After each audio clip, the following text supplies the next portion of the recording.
Black smoky I মেকআপের ওপর বোধহয় তোমরা সবাই ভীষণ অ্যাডিক্টেড, তাই আজকের এই আই মেকআপের ভিডিওটা শুধুমাত্র তোমাদের জন্য। কিছুই না, তোমাদের কাছে থাকা যে কোনো কাজলকে সুন্দরভাবে আই লিডের ওপর অ্যাপ্লাই করে নিতে হবে। তারপর সেটাকে ধীরে ধীরে ব্লেন্ড করতে হবে। যখন ব্লেন্ড করবে তখন ব্রাশটা আটকে ধরছে মনে হতে পারে, কিন্তু তাতে ভয় পেলে চলবে না, তোমাকে ব্লেন্ড করেই যেতে হবে।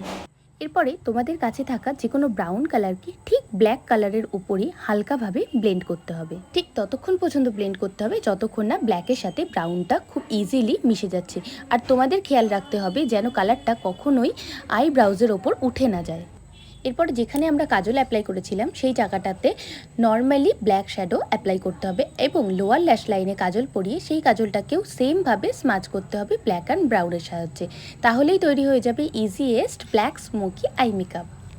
তোমাদের আজকের এই আই মেকআপের ভিডিওটা কেমন লাগলো অবশ্যই জানিও। আর এটা আমি একদম সহজভাবে ক্রিয়েট করেছি শুধুমাত্র